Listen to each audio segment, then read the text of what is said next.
Today we're going to explore the Trench Crusade Ghost Trooper lore. We'll look at how hallowed ground plays a role in their creation, explore some lore behind that, and also look at the mention of Judgement Day, which is not the only mention across the Trench Crusade lore, so journey with me. Welcome back to the trenches, and let's begin.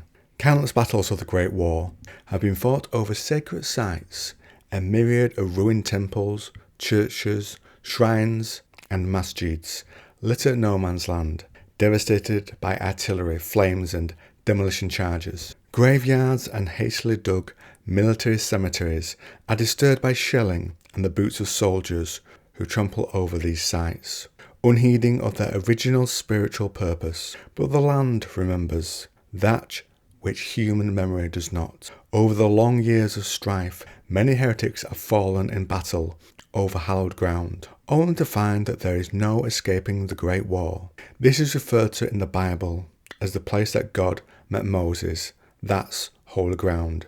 It would seem the presence of God in that place made it holy, so a church would carry his presence and would therefore be considered holy.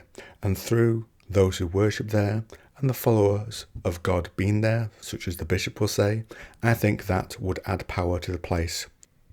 In Trench Crusade, this also got me thinking of consecrated ground. According to the Christianity Stack Exchange, this is when a church is a sacred building. It becomes a place dedicated to the service and worship of God by prayers, rites, and ceremonies, or any place or space that has been liturgically blessed, or where some sacred object, such as a church, is built or has stood. Could relics, perhaps, help make a church more holy?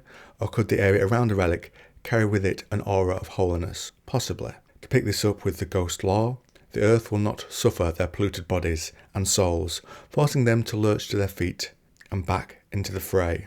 Heaven is denied to them, yet as their deaths tie their souls to earth, nor can they be claimed by hell. Death ties their soul to earth. I find that an interesting statement. Would it therefore make sense if you are killed within the bounds of hell, near the gate, or in some area under their power? Your soul goes to them? Feels like earth there is some sort of purgatory. This is a place where sins are punished and the soul is purified before it can go to heaven. Not sure on that idea, just putting it out there. Seems by what I've read to be a separate place to earth. But these circumstances mean a trench ghost is born. These shades dimly remember their mortal lives, and their dead fingers grasp bolt-action rifles, torn gas masks placed over ruined faces, as the grave cold commands of their long-dead officers echo across the battlefields. They gather into war bands that strike out to fight once more, since rest is now denied them. The condition of the trench ghosts fills them with bottomless hatred and envy for the living, and their warbands wage endless war against all other creatures, be they faithful or their former comrades who serve the inferno. Even the poor wretches afflicted by the Black Grail are more alive than the ghosts, who would gladly exchange their cold misery for a chance to feel their pain.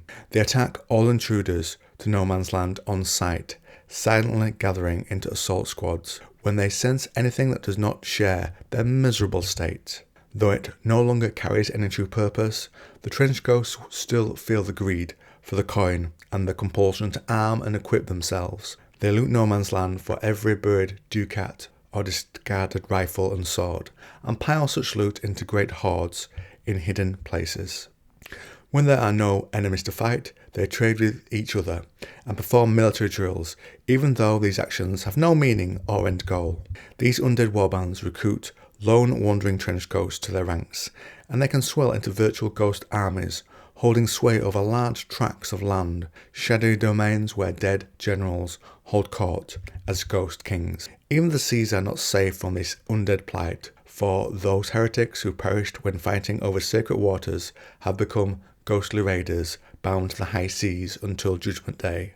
This is also referred to in the heretic lore that I mentioned earlier. Those who wish to win a place amongst the heretic legions must make an unholy pilgrimage to the burning bronze gates of hell, where the infernal heat will hurt you. Along the great road that leads to the gate, it is paved with wailing souls and lamentations, and littered with endless mounds of charred bodies. Many are still half alive, writhing in agony, trapped in a grotesque twilight between life and death. Their wickedness deemed insufficient.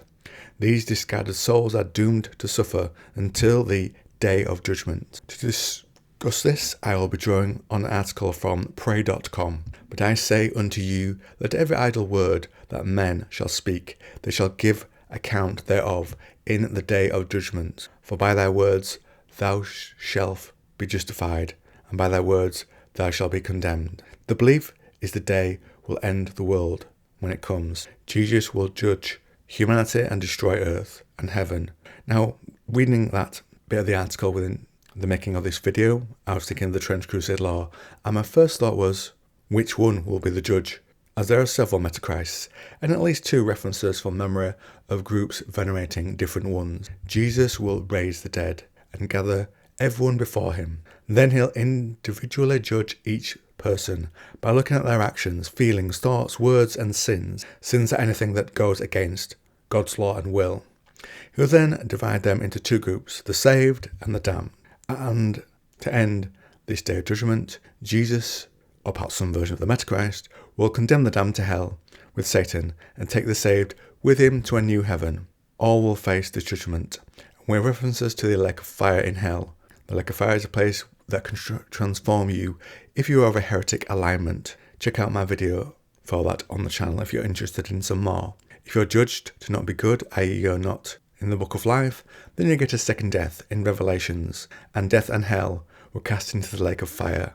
This is the second death. When the sun is high in the sky, to carry on with the Ghost Trooper law, the ghosts haunt the bunkers, pillboxes and underground tunnels, waiting to ambush the unwary and foolish who venture into their lairs in search of respite. Their semi-corporal forms, though extremely resistant, can still be destroyed by sword and bullet, and especially fire. Hacked to pieces, burned or blown apart by ordnance shells, even the undead form of a trench ghost will eventually cease its struggle. Losing the will to animate its remains, but even this does not grant them release. Their sentience still lingers in the shattered remains, never able to escape the circle of earth, eternally trapped between this world and the next. Years pass, and their semi-corporal remains wither into ugly black soot, where memories gnaw their tortured mind that has now lost all cohesion. Such living dust swirls around the battlefield of no man's land, and one can hear the ghostly wails of agony emanating from it. Soldiers who hear this eternal, unearthly echo of pain never forget it. And I must say, in that last segment, I was feeling quite sorry for the Ghost Trooper just floating around in the air as little bits of soot, with barely enough memory to remember who you once were. Anyway, let me know what you think to this law, and the links we have to the Trench Crusade and the deeper real-world beliefs. I was thinking of the concentration of holy ground. Could that be a link to the ley lines we have referenced in other parts of the law? Could there be a link between places of faith on either side of the war and places of belief, i.e. the places of belief of the same side are linked together by ley lines? Just a thought. And if you like this video on the Trench Crusade, then why not check out the playlist on the channel. And if you like 40k, it does show a lot of DNA with Trench Crusade and vice versa. I'm talking about real world references there, as well as themes and so on. So you might want to check out some 40k lore as well. There's a playlist for that on the channel. In fact, I just lied to you, there are 2. There is one which has everything and one which focuses on a pet interest of mine, the dark age of technology. So check them out if you'd like to do.